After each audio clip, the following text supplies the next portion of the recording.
Welcome to the Leslie Hawkins Podcast. Each week, my guest and I discuss one pivotal moment in their life, what they learned from it, and their words of wisdom. Most of us have had a hard season, but for our guest, 8 months of his life brought a convergence of personal and professional challenges that would have broken most people. And for a time, it did. He collapsed under the weight of the strain. His tank was empty in every possible way, physically, emotionally, mentally. He had to find a way back to himself, to understand what really matters. It wasn't quick, nor was it linear. But what he discovered on that road back would shape his next chapter of helping others do the same work. The deep, honest, often uncomfortable work of knowing truly yourself. Join us as we explore what it takes to rebuild from the inside out and why the moment everything falls apart might be the most important moment of your life. Welcome to the Leslie Hawkins Podcast. I'm so grateful that you are joining us here today. Please join me in welcoming today's guest, Greg Smith. So, Greg is the founder and explorer of Safe, Brave Spaces. He's an author, a podcast host, and a partner in the Lighthouse 9 group. Yes. Did I get that all right? You got that right. Okay, everything. Fantastic. So really glad that you're joining us here today. You and I met because we have quite a few people in common. I don't know how we hadn't met before, but I had the absolute pleasure of being on one of your podcasts, Safe, Brave Spaces. And since then, we've connected. So glad you're here joining us. Yeah, it's so interesting. You know, I honestly think that interesting people doing interesting stuff have all kinds of connections through. And the fact that, you know, some of my favorite people are people who you are connected with, Exactly. which is just, you know, it might be probably what we're drawn to. Exactly. But it is all it's so, I just love when that happens. Yes. Those things. Oh, you know them. Yes, Right. You know them. I used to know them. I hang out with them where, you know. Exactly. It's so good. So good. And Yeah. when I got an email from our friend Carrie, she's like, "Oh, you need to meet this gentleman." And it was you. I was like, "Actually, we've already met." She's like, "Of course you have." Right? I had the exact same conversation with her, all the opposite. Well, yes, no, actually, we've already had her on our podcast. So it was so good. So I love good. it. Yeah. So this podcast is all centered on one question, which is, what is one pivotal moment in your life? And the reason I've chosen that question was, first of all, pivots are universal. We all have them. Some are small, some are a little bit bigger. Some we control, and some, you know, life sort of gets thrown at us. Throughout all of the pivots, though, I've found that it really, how we respond to it shapes sort of who we are and the journey that we're on.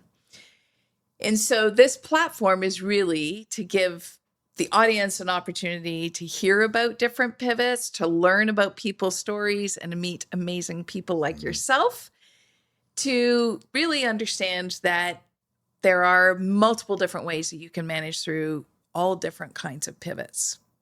So we're glad to jump into your story. So let me jump in with the question of, what is one pivotal moment in your life? So a lot of the things you described at the beginning of the podcast, the book, Yes. my podcast, a lot of the work that I'm doing, actually, my core purpose today came from a major pivot in my life. And one of my favorite quotes is from a guy by the name of Viktor Frankl. I don't know if you know Viktor Frankl. He wrote a book called Man's Search for Meaning. And he was a Holocaust survivor and a psychologist, and his stuff is amazing. So if you just want to read anything about he's just an amazing visionary around how do you see the. But he has a quote that says, between stimulus and response, there's a powerful place. And in that place is where growth and freedom exists. And it's a place of pause.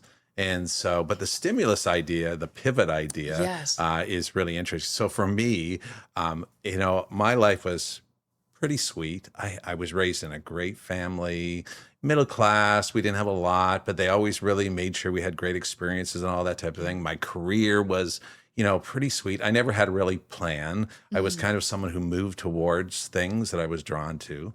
And so that's my life. Fast forward until 2016. Although I will tell you, my personality hides certain other pivots that really I should have pivoted and I didn't.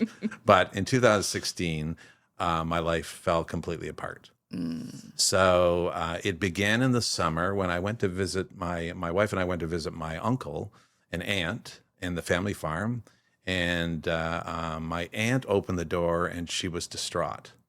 And my uncle, who was going through some cancer treatment, was having problems. He collapsed in my arms in that moment. We called the police and the ambulance. They came and picked him up. Went to the hospital. 10 days later, he was gone. Oof. And again, I'm a half cup full. On the Enneagram, I'm a 7, so I'm enthusiastic, visionary. So I can always find a pathway forward. So I found pathway forward, and the beauty that we were there and all that happened. A little while later, my best friend from the age of 13 had been in remission and fell out of remission. And then within 3 months, he was gone. It disappeared. And this is a guy who never had anything happen before, 2 things in a row. Following that, then my wife got an still undiagnosed illness that caused significant pain in her bladder, went to so many doctors, and unfortunately, still in some of our system, doctors don't necessarily treat women as well. And so many people told her it was in her head. It definitely was not in her head. Yeah. And then fast forward another couple of months, and she said, Greg, I'm not sure I can do this anymore. And again, like I'm spinning, don't know what's going on. Yeah. Followed by about a month later, I was called into a meeting with the global head of the organization I was at. And I walked in, and the president who I reported to was there, and they told me I didn't fit anymore. They described that I was a rock star, and now I wasn't. And of course I wasn't. No. I was spinning out of control. So I've listened to a couple of your other podcasts, and a number of the folks talked about how we shape ourselves around who we are, our roles, and I was in a role. I had all these things, and all of a sudden, within this period of time, all of these things happen, and I describe it as the plates that I was spinning fell down. All of my energy tanks were mental, emotional, physical, spiritual. Yeah. Man, they were down, and so I collapsed. Yes. Interesting enough, the personality that I am, I told them I would give them a month. I helped them transfer into the new person. I can take care of this. I can. So the last kind of dribbles of energy that I had, the last smile on my face, and they were all good people. And probably upon reflection now, I wasn't probably at my best because everything I was spinning. Yeah, you were big time. totally spinning. And therefore, but then once it was done, once I left that last day, I collapsed, and I lost a sense of who I was. My old inner critics were storming like crazy. I was crying. I was like, I was a broken person, and I was always the light in the family. Ever since I was a kid, I'm always the one who brings light into the situation, whether or not it was maybe real, but my purpose, I thought part of my purpose was to show possibilities, and now I could not see anything. Yeah, it was a difficult, challenging, confusing time. And are you the kind of person who you always see the silver lining? Like, it doesn't matter how bad things are, there's always something good. Well, it's interesting because since then I'm certified in like 8 different personality tools. I'm maybe a personality junkie, maybe a tool junkie. However, my favorite one is the Enneagram, which is a 3,000-year-old tool which gets to your core motivations and the whole. This is like a really interesting tool that no one knows where it was created, 3,000 years old, and it's my most in my coaching practice now and in my consulting practice. It's the tool I use the most. because it resonates so deeply with people, but it's a core motivation. So the philosophy is when we're born, stuff happens. Mm-hmm. And in a reaction to that, to survive in our minds, it doesn't have to be anything big. We discover a unique talent that we have. Yes. And so I'm a 7 on the Enneagram. For those folks that know the Enneagram, it's one of those tools that's taking off in all the many major corporations. But I'm a 7, so I'm enthusiastic, visionary. So with that is someone who thinks very quickly. Yes. Doesn't like to be limited. Sees exit, always has an exit path, and the positive light forward. Tends to bury the pain. Hides that, runs away from it, because our whole thing is that when my type is when I'm young, I didn't feel safe, and how I feel safe is by having an exit route, seeing the possibilities, always finding a pathway, silver lining forward. Right. But in this case, there was no silver lining. No silver lining. I just couldn't see. I was lost. And I'd never felt that in my life. Right. Interesting enough, when I did the Enneagram, they do this thing called a strain measure that says how your level of happiness. Okay. And at the time I did it, I also had undiagnosed psoriatic arthritis. So it is basically my hands. They call it the sausage hands. Okay. My hands were, my fingers were double the size, and it was undiagnosed. So I just, again, my personality was, so that was the other thing. My personality was just pushed through. Yeah. Yes. So I walk like a 90-year-old now. I can do anything going forward. It's fine. But my happiness level, including physical happiness, was green.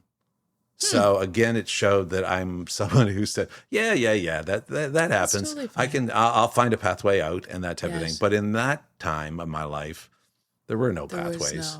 No. But fortunately, I was surrounded by beautiful, loving people who gave me pathways and tools to remember who I was, to help me let go of who I wasn't and what was getting in my way, and to stepping forward with courage and moving forward. And so my family, were always there. Josette, my wife, oh my goodness, even in this pain. I was going to say, she had her own struggles. What's interesting is that shortly after my collapse and my recovery, part of her pain slowly disappeared. Interesting. So there definitely was a physical aspect to it. However, I often wonder, I'm a big believer in our ripples. Yes. And I wonder all of the strain and stress that I was experiencing. I was normally she's a 6 on the Enneagram, which is the loyal skeptic. So she has experienced and sees all the things that can go wrong, and is the planner. She keeps us safe. Okay. I always say I could have died, and I have almost died a couple times in my life. And Josette was never with me on those times. Right. Because she's the one who actually sees and says, well, watch out about this, Greg. Kind of balances off that type of thing. Okay. But so she was there. My family was there. And I had some really, really wise, deep, kind friends that surrounded me. And when I get stressed, I can easily pull back into myself. Yes. Because I try to do how I keep the light and how I keep focused. I don't know if you resonate with that. I see you smiling. I feel like I'm talking to the mirror a little bit here.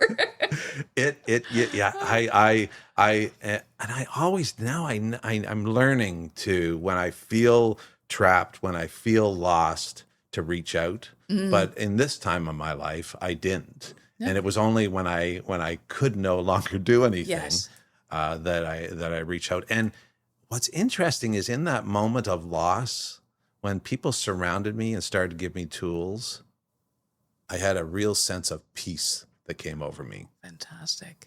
And upon reflection, when we were first talking earlier, I said, this is my big pivot. And that's a lot of stuff to happen in one time. And people say, Greg, how did, and boy, I always think, there's a lot of stuff. And then I listen to your podcast and some other things. I think, my stuff is not really, it's nothing, right? It's a lot though.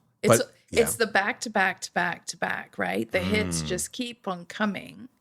And when you are the beam of light, when you're the optimist and the silver lining and the person that brings joy and sunshine to the household, to your environment, there's an extra level Mm. of, I don't know, I feel like impact, because people are looking at you. Yeah, but you're always the one Yeah. that, what do you mean? What do you mean you're going down? What do you mean you're Yeah. collapsing? What do you mean Yeah. right? And I only say that from my, because what you're describing feels a lot like me, right? There's always a positive. The glass is always half full. Um, I try to make sure everyone around me is happy, and Yeah. and I just internalize it all. If I'm feeling sad, I'll figure it out myself. Yeah. Suppress, suppress, suppress. It's yeah. That is definitely the way. And you know what if the Enneagram I talk a lot about these days is that it's a growth tool. So it says, Greg, this is who you are, and it's a beautiful gift. You're Yes. an optimist. You Right. see things. You see a pathway forward. You can always create energy. That's something you have, and it's not all you are. So it has this growth path that says, and this is probably began my journey, really was helpful. The growth path is actually to the number 5, which is this inner, it's a quiet specialist, someone who slows down and reflects and thinks versus doing, and really goes deeper in themselves first.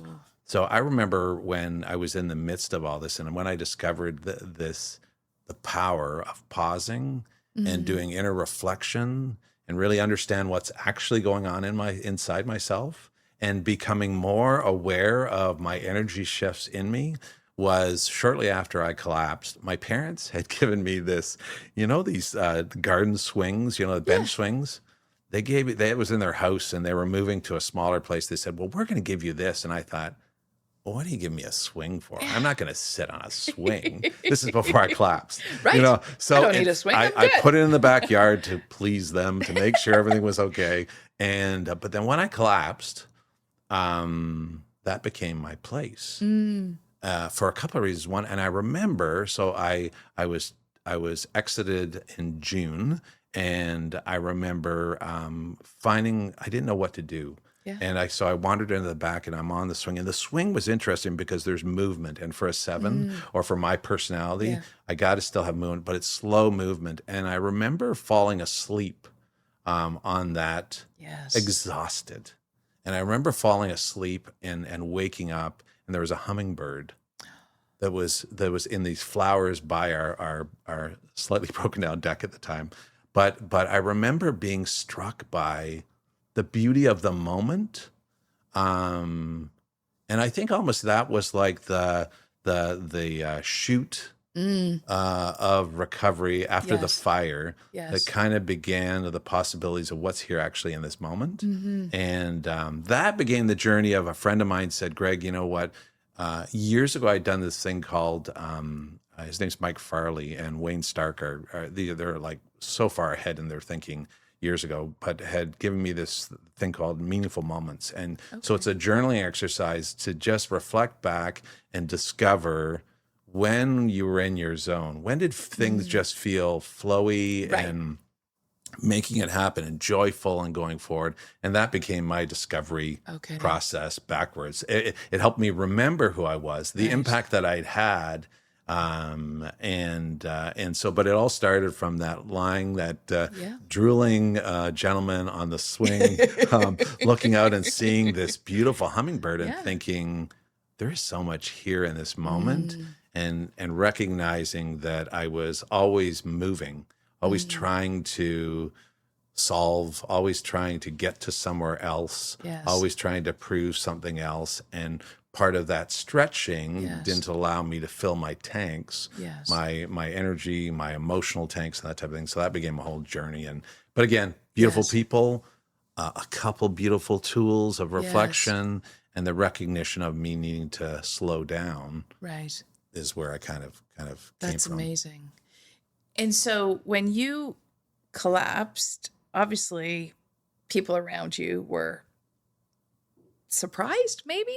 Was your wife surprised, or did she sort of see it coming? I think, it's a really good question. We're going to take a drive to Montreal And usually, You get to the ask. best conversations are in the car. Yes, they are. Because you have beautiful conversations. So I will ask her. That's a really good question. I suspect that she saw. She probably could see that. Because knowing her personality, she sees everything. She sees what's coming, right? And so I suspected that I think there would have been many people surprised. Yes. Because I was always the light, the smiley, the Right. find a pathway. Yes, and well, what about that? But we Yes. used to always. I recognize at times I drive people nuts, and for me, recognizing that I need to lean into it's not good.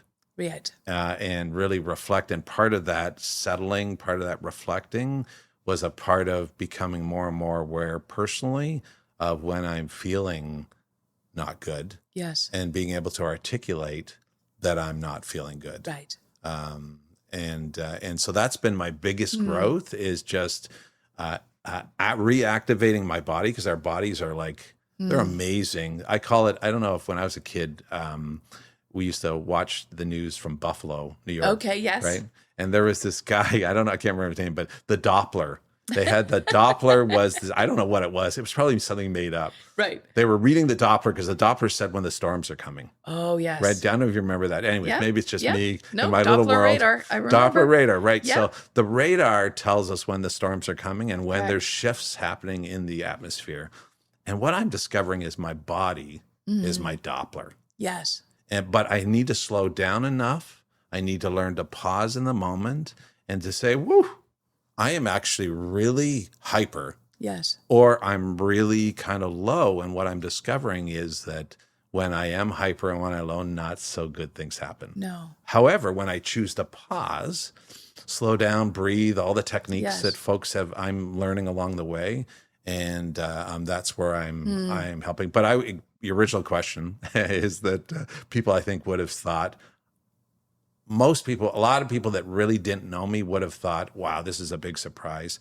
I think most people who are closest to us, you know how we show up smiley, but there's little things dripping out of our ears and our mouth, and people know that there's something going on here. Something not quite right. Mm-hmm. How did you learn how to articulate how you were feeling? Because when you're a 7, as you call yourself, and you're used to being that bright light and the silver lining and all of that, and the sunshine that walks in the room, how do you figure out to articulate, actually, I'm not feeling like sunshine, but I don't necessarily know why or how, or what can you do for me? Because that's the other part of it, is actually asking people for help. Yeah. I don't know that that's built into us. No, not built into us. But when you have nothing, yes, you're more likely to try something. Right. So in a desperation, I think I became more curious. I read a lot of books. I took a lot of programs. I got my coaching certificate. And that was there's a coaching certificate I got with CTI, and it was a little woo-woo. They're like Royal Roads is like in Canada is the big one. CTI I would highly recommend it. But I remember I thought, well, I'm going to learn to coach, and part of the CTI program is really deepening understanding of who you are. So a lot of somatic stuff around your body stuff and that type of, and for me that was weird. You're like, we're not doing this. And I'm in a session with a CEO in the set, because it was all weekends. A CEO, someone who does Reiki. Oh, yes. Someone who is, I don't know, a nature person who's trying to figure out and wants to be a life coach and that type of thing. So there was a real blend of people. And I think even in that mix of complex human beings, that in itself created lots of emotions. Yeah. But it helped me recognize. And so there was a lot of tools and reflections. There's the emotion wheel, which is a beautiful tool of just, and I would say the other thing is just declaring. Like when you're completely broken, you can begin to have conversations with your inner circle saying, man, I have zero understanding of what's really going on. I'm never going to let myself get to that place again where I'm completely empty. My sister describes it that my tanks were completely dry. Yes. And normally, Tony Schwartz in the Energy Project, and one of my favorite books is called full empowerment. Oh, I'll find it for you. Yeah. But anyways, Okay. Tony Schwartz and the Energy Project, he talks about 4 tanks: emotional, physical, mental, spiritual. Yes. And so the idea is, and he works with a lot of athletes, is that you should be feeding yourself and filling your energy tanks, your emotional tanks, and those type of things. And then when you come up against these stress, these Yes. difficult situations, you have stuff to pull on. Right. And usually, if we're eating better, if we're sleeping better, if we're, that's a natural one. But Yes. if relationally, emotionally, do we have the right relationships? Are we investing in those? Are we spending time with those? Mentally is, of course, learning and growing. And spiritually is just, it may be a faith tradition. I'm a pretty spiritual guy, but it may also just be connected to the forest. Yes. Or it might be something like that, like life and those types of things. Right. But filling those tanks. And when I crashed, I had let all the tanks go because I wasn't, earlier in the pre-conversation, we were talking about our kids. Yes. And how as professionals, we threw ourselves into stuff, achieving, Yes. either we're achieving results or we're helping people or we're doing all those kinds of things. And man, we were ultimate focused on the story in our head of who we needed to be. Right. And when we can do that sometimes to the fullest extent, we each of those tanks drop. Yes. And when there's nothing left to pull on at all. Yeah. So anyways, I agree. yeah, Yeah. It's a lot. it's a lot. I mean, the fact that you surrounded yourself with the right people, though, and that you were able to articulate to them of where you were and the depths to which you were empty, and they were able to help you and rebuild you, and you saw all these tools, and it's amazing that you did manage to get yourself out. Because how long did you feel like you were in those depths? First of all, it was, I'm thinking of, I'm smiling because I'm thinking of a couple of things. It's a journey. So it's a continued journey. So I would say, first of all, it was probably about a year and a half. Okay. That I worked through it, but slowly was learning who I was, remembering, finding my place. And I left corporate world. I was a chief HR officer for like Campbell's and or Porter and all these type of things. Yes. But I knew that I wanted to do something different. So it took me a while to get there. 6 months after my collapse, I founded a company. K. Greg Smith and Associates. How exciting is that? There you go. Yeah. I found this community of beautiful people, a Lighthouse 9 group, which is a bunch of consultants it's almost like a co-op that works together and that type of thing. But it's interesting because so I was about 6 or 7 months later, I was kind of starting to get my feet wet and kind of moving forward, but again, within community. And I knew that I needed community to do that in my personality. But then it was a couple of things are interesting. First of all, is about 6 years later. Oh no, because 2 years ago I was talking with someone and about my exit. Yes. And in my story, I always talk about how I was fired. Yes. And this lovely person who I don't know very well said, "Greg, you know what? You tell me that story, but can she says, that fired word doesn't fit your whole energy and who you are. She says, do you mind if I share the word that's coming up for me? And I said, oh yeah, sure. And she said, I think you were actually released. And in that moment, so you talk about how long does this thing take, this journey take? That was 6 years later. Yeah. And I recognized that I was holding on to a piece of grief, a piece of anger inside me that was, again, limiting me being my fullest expression to the world in every moment and going forward. And in my book, I talk about the journey to safe, brave spaces is knowing yourself, being committed to growing, because if you just learn and do nothing with it, that's one thing. But then this big piece down here is letting go. Oof. And there's stories in my head. There's habits that I've built that are just getting in my way to being the best person I can be. And then allowing to do that allows me to show up and be more intentional on how I'm showing up. Yes. But this release word, it actually, I could feel that almost that calmness, that beautiful peace that happened, it just felt powerful. Right. And that was 6 years later. The other thing I will tell you is that, I'm talking about how I am more aware of my feelings, and I am sharing more of those things. But this is about a year ago. My wife Josette, we were sitting watching TV or something, and we had a conversation, and I was a little grumbly about the conversation. She says, "Are you okay?" And I said, "Yeah, I'm fine." And she says, "No, you're not." Yeah. And I said, "What do you mean I'm not?" She says, "Yeah, I have a tell." I said, "I have a tell?" And she says, "Yes." She says, "For years," she says, "when you stick your tongue in your cheek, I know you're still stirring." And Oh, I never knew, again, so this is another beautiful thing. So we had this so lovely good. conversation around, like, what is our tell? And what is the Yes. thing that still, and again, this comes back to the body. I am finding that when I feel an energy go through me, positive, negative, whatever, it's just a sign. It's a beautiful Yeah. Doppler effect that can say Exactly. what's going on. So, energy and physical, my tongue in my cheek or Yeah. whatever, but it breaks things down, and Yeah. it's so much more freeing Right. to be able to have that conversation. So it's still, I would say, it's like been 8 years now, Yeah. and I've had the beautiful blessing to do so many different things, and Mm-hmm. I'm leaning in, I'm learning all the time. But I'm continuing to It's grow, a- and I yeah. fall back, Right. Okay. It's an ongoing journey. hmm Okay.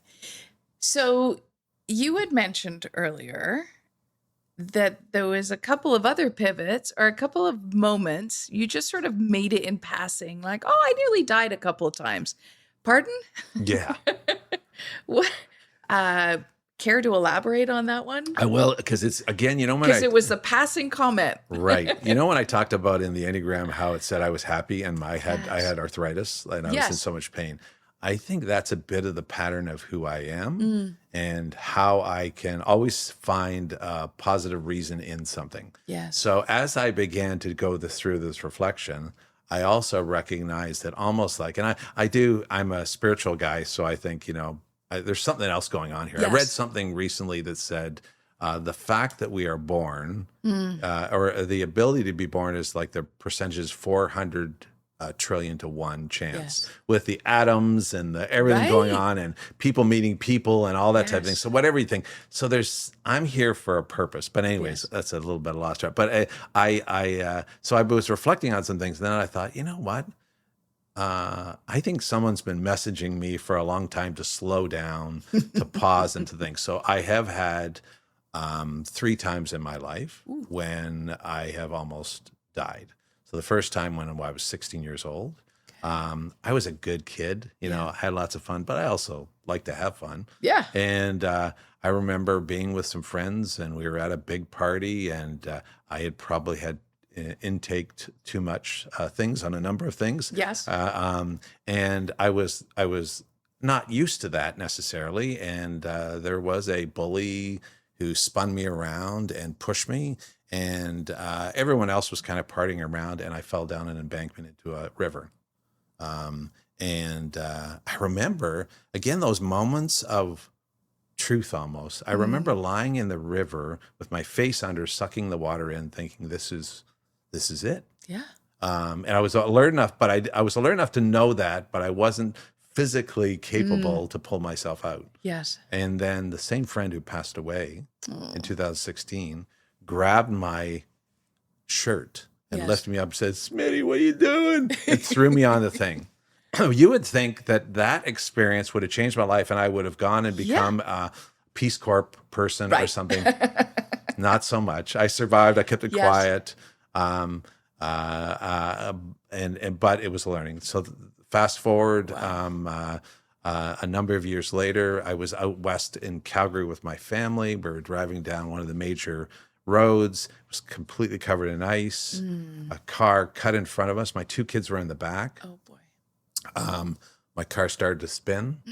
There were transport trucks all over the place. And honestly, I felt that there was a hand that was moving us around. Yes. We did a full 360 and I kept driving. And then we drove forward and got through it. I had concrete wall on one side, like oil gas trucks on the other side. And my kids are in the back smiling, laughing. Well, this is Yay, great, Dad. this is cool, Josette Dad. beside me is freaking out. Of But course. even in that moment, again, I had a sense of peace for some reason. I don't know what it was, Wow. but there was a sense of peace. And then my third situation, I was in the Dominican doing some charity work, building houses, brought my eldest down. And Very nice. we're having this amazing time contributing to the world. And as part of that, we went to this fun cliff diving thing, or into these pools. And the day after that, we were leaving, and I woke up feeling really weird. And I came out of the hotel that we were in, and all of a sudden I started to have when you shake, convulsions, that's it.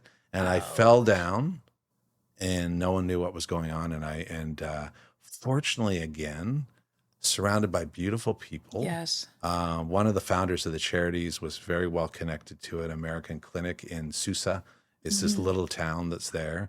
They rushed me. And again, from a spiritual perspective, what I remember the most is hands on me. Yes. And these spiritual people praying, and my eldest is there freaking out, wondering what's happening with Dad. They get to this place. I'm lying on this thing, still going crazy. They start to pump me full of drugs, and this quiet voice says to me, "Mr. Smith, hi, my name is such and such." I can't remember her name. She says, "I see you're from Canada. I'm actually from Elmira in Canada, and I'm here." And the thing I remember most of that is actually similar to the water in the river, is seeing a curtain kind of float. Maybe it was the drugs now. I think it might have been a spiritual moment. It was probably the combination of the drugs. That's all good. But again, all three of those times were like always in moments that I was striving. And I don't know if it was someone trying me to slow down, or maybe myself trying to say slow down or whatever. But I think back now, and I wish that I didn't need to have a big smackarooey. And so part of my work these days is really helping people know themselves, really understand who they are and how they show up, what's important to them, what they're innately gifted at, where they want to contribute to the world. And I out of this collapse, I wrote a book called In Search of Safe, Brave Spaces, because I discovered that in all of the moments that I'm the best, I felt both safe and brave. That people actually surrounded me. Safe for me is I'm confident, I kind of know who I am, I'm clear on my pathway and purpose. And brave is people are there that nudge me to go into the uncomfortable zones, say what I need to say, because I think you need both. You do. Interesting, on the way here, we were talking, Josette and I, this might be controversial, but we were talking about this recent thing with Jimmy Fallon. Yes. And a kind person. And my wife just read this great article from this woman who said, we need good men, not kind men. And good men are kind people that are also willing to stand up and say, this isn't right, and going forward. Correct. And so part of Safe Brave, for me, that really resonated. That one more times in my life that I was kind, but not good, and safe, but not brave. And so my work, for me personally, has been to become more brave, and to lean in, and thus being more good, as this woman had wrote, which I loved her article. But also sometimes I help people who are very brave. They're not afraid to say to recognize their impact. Yes. And even if it's positive, their energy can sometimes be overwhelming. And am I creating that safe space? So that's kind of okay. Yeah. So what made you want to write a book? I don't know. There was something always in me that said, I think this is about probably a couple years after the collapse, I was learning so much. And I thought there's tons of stuff here that I think would be helpful for others. Right. And so I would always write things. I was journaling. I was doing a lot of things. And I thought maybe I'll write something. And my brother-in-law is an author and playwright, and he was giving me some things about sticking things up on the wall, but really actually going from sticking things up on the wall to doing something, I'm too distracted to actually get something done right. Until one of my partners at Lighthouse 9 said, "Hey, I'm a part of this writing group." Yeah. Oh. And it costs $99 a month. Yeah. And we meet 3 days a week in the morning. Ooh. And what we do is we talk, and then we write. Talk for 10 minutes, and then we write. And within 4 months, I'd written a book.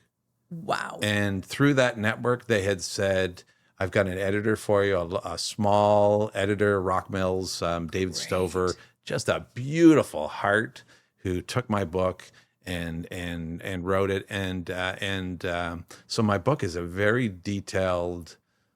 It's a workbook almost that says, hey, here's my journey. I'm vulnerable, and I talk about my stories and what I've been through, and some of the things I'm learning along the way, and some of the tools that I've found helpful. Yes. There's some pauses in it, and so but it was really my partner Christy who said, hey, you want to come and join me. Yeah. So it's been really, again, that community around me that says that supported me in doing something that I wasn't really good at doing, but I needed some framework and structure to be able to do it. Yes. Yeah. I feel like I'm talking to myself here. This is hilarious. Hi, this is Leslie. Yes, welcome. Welcome to my therapy I'm session. Leslie. No, I'm Leslie. Exactly. Oh, that's amazing. So throughout your journey, whether it was the moments of nearly dying, which those stories are crazy, but really the collapse, what did you learn about yourself? Because you've talked a lot about the community and surrounding yourself with the right people, and those people really were your hand up, and they offered you the support that you needed. But what did you learn about yourself through the whole journey? Well, one thing definitely learned was that although I always felt I was a very self-aware person, I really wasn't allowing myself to be fully aware. Right.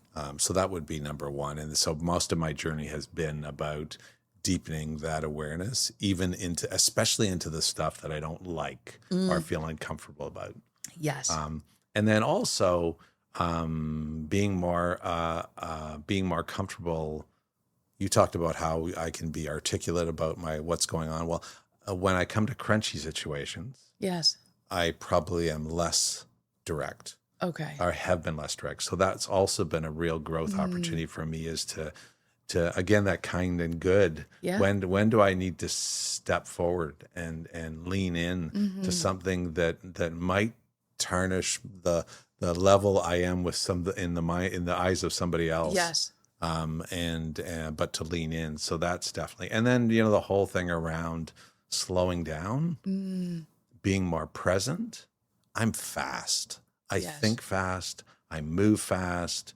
I move to action really quickly, and probably that self-awareness and that slowing down and that pausing for reflection and then being more present. I was always a lovely person, created good spaces and that type of thing, but I don't think everybody often felt heard and seen with me. Yeah. So a lot of my work is trying to do that. Yes. And trying to create spaces where that can exist. Right. I'm still not. I mean, I still get cranky. We're a work in progress. Oh my goodness, it's a slow drain. But those are the three things I think that That's I would really say that are I'm still on that journey for. Yes. Okay. And so, what would you say are your words of wisdom for the audience, based on everything you've been through and everything you've learned, particularly the last 8 years or so since the collapse? Yeah. So, a couple of years ago, everybody really got excited about having a phrase or a word for the year. Yes. And at first, and this is might be the 7 in me, I thought, well, what's that all about? I wasn't sure. I'm just going to go. I'm a bit skeptical. I'm like, whatever. Yeah. However, again, in one of those reflective periods, 2 years ago, 2 words really came to me strongly. Okay. And I think this is what I would recommend in my wisdom that I'm learning that is really helpful. The 2 words are rhythm and ripple. Okay. So rhythm is much of the things we've been talking about is just spend time figuring out what your natural rhythm is. Because boy, oh boy, when we figure that out, how we work best, what's important, that rhythm, and even in I love some of your guests. Most of the guests that I've listened to, they've gone through something, and they it's almost like they they let go of stuff that they thought they needed to be and Yes. found their natural rhythm. Correct. And there's some amazing work about vibration and stuff that's Right. out there, which is really quite interesting. Mm-hmm. And so I think we all have a natural rhythm. Mm-hmm. And so figuring out what that is, and that's about real self-awareness. And by you getting your rhythm, you then start to see how you fit into the rhythm of others. Yes. And figuring that out. So that self-awareness and other awareness through that rhythm. So understand your rhythm and really be curious about the rhythm of others. Yes. So that's the first piece. The second piece is ripple. I love that. I don't know where that, I mean, I've heard the word before, Yes. but it really just, I am convinced this world is a messy, messy place right now. It is. And there are beautiful, lovely ripple effects Yes. happening all over the place. So this whole idea of being more present, and when I'm present, I am able to create much more powerful ripples. And Yes. on our Safe Brave Stories podcast a while back, we interviewed a guy his name is Barry Braun, and he's got this organization called Good Neighbor Society. Oh. And so he's teaching people to be good neighbors. And because his philosophy, his thought is that people have lost that COVID. Yes. People have lost the ability, but it's still there. So Yep. he's nurturing this ability. But he shared this study that said kindness ripples 1.9 kilometers from where it happens. Oh, Think about that. that's very cool. It's very cool. great So visual. imagine if we can be kind, if we Yes. can be present, if we can be building up, if we can be creating safe, brave spaces in every moment that we are, Yes. the ripple. And I have a story that happened to me recently. He told us that. And then the next weekend I was up in Collingwood. And I was with my brother-in-law, and we always have a great time out there. We were shopping. He's the cook in the family. We were a little frantic. We were going to Loblaws. We were a little stressed, Yes. and so we were rushing. And we're rushing down this one aisleway, and this woman comes driving up in one of those, those scooters Yes. The that look like a electric scooters. motorcycle and that type of Yes. thing. And she looks like there used to be a commercial, "Where's the beef?" The old Yes. woman that, rah, rah, rah, Yep. "Where's the beef?" Yes, kind of that type of yes, thing. exactly. She looked like that. Oh my goodness. So she's screaming up this aisleways, and I'm feeling kind of grumpy. She Yeah. looks like she could bite somebody's head off. And for some reason, I paused and said, "Nice wheels." She stopped. Yeah. Her whole demeanor lifted and changed. She got changed. She said, "Do you think this is good? You should. Next week, I'm getting a little screen up here. I'm getting these type of things." We had this, and then I said, "You know what? I get it. I just got a new car, and Yeah. I'm loving it, and that Yeah. type of thing." So in this moment, which took nothing except Yes. for me being present and me choosing to lean in to give a positive ripple. But as we finished, it was really interesting. I looked around, there must have been 8 to 10 people Yeah. standing around us, and they were glowing. Yes. They were just into the conversation and Totally. having fun. And she says, "See you later." And she ripped off. And I thought, wow, you know what? How can I be more present? Yes. And doesn't mean I have to be la happy, but Yeah. how can I just see where people are and just have that positive ripple? So there's where it comes to with Yes. figure out your rhythm and Yes. really be curious about the rhythm of others, and then consciously be a positive ripple wherever you are. That might be holding a door. That might be being brave and standing in to saying, "Oof, that what you just said, that hurt me." I imagine it's going to feel that. Like creating openness and awareness, like building up. And building up might be even having a challenging conversation. So, Right. I've discovered that caring doesn't mean ignoring. Caring means leaning in and saying, "I got to have a tough conversation. I love you. Right. And I need to, this is what I'm seeing. This is what I'm noticing. And this is what I'm Yes. worried about. And this is what I'm wondering. And I want to have a conversation." So that could be a ripple. Yes. So how do we, and the more we do that, imagine 1.9 kilometers. Imagine, I don't know, there are 50 million people in Canada, 290 million in the United States. Like, what could this be? Right. So anyways, those are my two I words. love the visual of the 1.9 kilometers. Oof, me too. Right? Because you think, okay, well, that covers a pretty good chunk of the space around us. Definitely covers our entire neighborhood. Oh, yeah. And it doesn't need to be big. Yeah. One of the little ripples that happened that we loved coming out of COVID was going through the Tim Hortons drive-through up the road and people paying for the people behind, right? What did they order behind me? Oh, they had a couple of coffees. Okay, perfect. I'll pay for them. Just say, hope you have a good day. And again and again and again, the whole way through the drive-through, everyone was paying for like the people behind them. And it was just this idea of paying it forward and reminding everyone around us, like, we're still here. Yeah. There's still community, and we're maybe not able to see each other and not able to interact the way we would have liked to, but it doesn't mean that we're not present. Oh, even as you're describing it, I almost had a flashback of the first time that happened to me and the joy that like the excitement they paid for me, and then the energy to join the movement by paying for the next person. Exactly. It was just, and one little ripple, one person that chose to do something, often to your point, would lead to at least 5 or 6 that would go through. And that's 5 or 6 people are then going to work, going to pick up their kids, going to talk things and saying, you're not going to believe what happened to me at Tim Hortons. How was your morning? I had a great start to my day, right? Yeah. You think, okay, are you over caffeinated? No, like this. And it takes no effort. I think those are the best ripples ever, are those that it just takes that. I like how you said it, that pause. And with that pause, just being aware of yourself and aware of your rhythm and those around you. Yeah. If you can create that ripple. Yeah. And given where the world is today, my goodness, we need a whole bunch of ripples to create a tidal wave. I agree. Right. And I think it requires us to be intentional. So that model that I had in the book about knowing yourself, growing, letting go. But the fourth piece is showing up. And for me, that is about being intentional. Yes. Of how do I start my day?